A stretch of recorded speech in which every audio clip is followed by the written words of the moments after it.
ഈ അമ്മയ്ക്ക് പല ആൾക്കാരുമായിട്ട് പല ബന്ധങ്ങളുണ്ട്. അവരുടെ മകള് മിസ്സിങ് ആണെന്ന് കംപ്ലൈൻ്റ് ഉണ്ട്. പലപ്പോഴും വളരെ മോശപ്പെട്ട രീതിയിലാണ് അയാൾ വിളിച്ചിട്ട് പറഞ്ഞു, നിങ്ങളുടെ മകള് മിസ്സിങ് ആണെന്ന് കംപ്ലൈൻ്റ് ഉണ്ട്, പിന്നെ നിങ്ങളാണ് തട്ടിക്കൊണ്ട് പോയെന്നാണ് ഇവിടെ പരാതിപ്പെട്ടേക്കുന്നത്, നിങ്ങൾ എത്രയും പെട്ടെന്ന് പോലീസ് സ്റ്റേഷനിൽ വരണമെന്ന് പറഞ്ഞു. അപ്പോൾ അയാൾ പറഞ്ഞു, എൻ്റെ മകൾ എന്നോടുണ്ട്, ഞാൻ തട്ടിക്കൊണ്ടൊന്നും പോയിട്ടൊന്നുമില്ല, 6ൽ പഠിക്കുന്ന കുട്ടിയാണ്, ഇല്ല മകളെ കൊണ്ട് വരാൻ പറഞ്ഞു. അങ്ങനെ ഈ മനുഷ്യനോട് ചെന്നു. നമ്മുടെ നാട്ടിൽ സ്ത്രീകൾക്കെതിരെ ഒരുപാട് അതിക്രമങ്ങളും അക്രമങ്ങളും നടക്കുന്നുണ്ട്.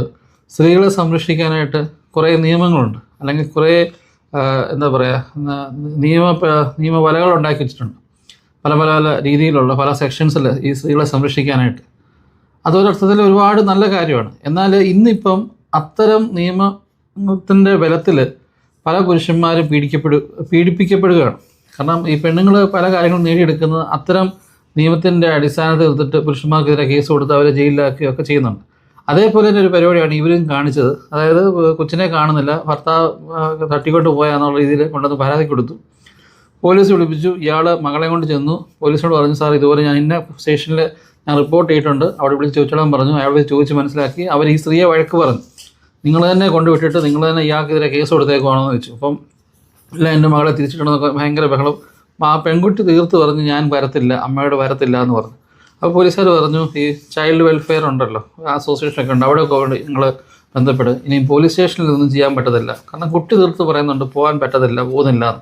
അതിപ്പോൾ അവർക്ക് വേറെ പരിപാടിയൊന്നും ചെയ്യാൻ പറ്റത്തില്ല. എനിവേ, ആ മനുഷ്യൻ എന്നെ വിളിക്കുമ്പം ആ ഒരു അവസ്ഥയിലിരിക്കുകയാണ്. അപ്പോൾ അദ്ദേഹം എനിക്ക് കുറേ ഡോക്യുമെൻറ്റ്സൊക്കെ അയച്ചു തന്നു. ഈ കേസ് വെച്ചേക്കുന്നതിൻ്റെയും കുട്ടിയുടെ സാക്ഷ്യം മൊഴി രേഖപ്പെടുത്തിയേക്കുന്നതിൻ്റെയൊക്കെ ഡോക്യുമെൻറ്റ്സ്. ഞാൻ പറഞ്ഞു, ഇതൊക്കെ വെച്ചിട്ട് നിങ്ങളൊരു വക്കീലിനെ കണ്ട് എനിവേ റെഡി ആയിട്ടിരുന്നോ, കാരണം ഈ സ്ത്രീ ഇതിനെ എങ്ങനെ ടാക്കിൾ ചെയ്യുന്നു, അല്ലെങ്കിൽ ഇതിനി എങ്ങനെ മുന്നോട്ടുണ്ടോ നമുക്ക് പറയാൻ പറ്റത്തില്ല. കാരണം സാധാരണ ഡിവോഴ്സ് ആവുന്നതും രണ്ടാമത് വിവാഹം കഴിക്കുന്നതും ഒക്കെ കുഴപ്പമൊന്നുമില്ല, വേറൊരു ജീവിത പങ്കാളി തിരഞ്ഞെടുക്കുന്നതും തെറ്റില്ല. പക്ഷേ ഒന്നിൽ കൂടുതൽ പുരുഷന്മാരുടെ ബന്ധം ഉണ്ടാകുകയും ഇവരെ വീട്ടിലേക്ക് വിളിച്ച് കയറ്റുകയും ചെയ്യുമ്പം നമ്മൾ വീട്ടിലൊരു കുഞ്ഞു മോളുണ്ട്, ഒരു 6ൽ പഠിക്കുന്ന കുഞ്ഞാണെങ്കിൽ ഒരു പെൺകുട്ടിയാണ്. സാധാരണഗതിയിൽ മാതാപിതാക്കൾ അവരെ സംരക്ഷിക്കാൻ ശ്രമിക്കും. ഓക്കെ, ഒരാൾക്കൊരു ബന്ധമുണ്ട്, അത് പുറത്ത് വെച്ച് കാണുന്നതല്ല, സ്വന്തം വീട്ടിലേക്ക് വിളിച്ച് വരുത്തുമ്പം ഈ വരുന്നവൻ്റെ ഉദ്ദേശത്തെ അറിയത്തില്ലല്ലോ. അപ്പോൾ സ്വന്തം കുഞ്ഞുണ്ടായിട്ട് പോലും അവർക്ക് ആ ഒരു ചിന്തയില്ലാതെ മുന്നോട്ട് പോകുന്നുണ്ടെങ്കിൽ ആ അമ്മയുടെ ആ ഒരു മെൻറ്റാലിറ്റി നിങ്ങൾക്ക് മനസ്സിലാവും.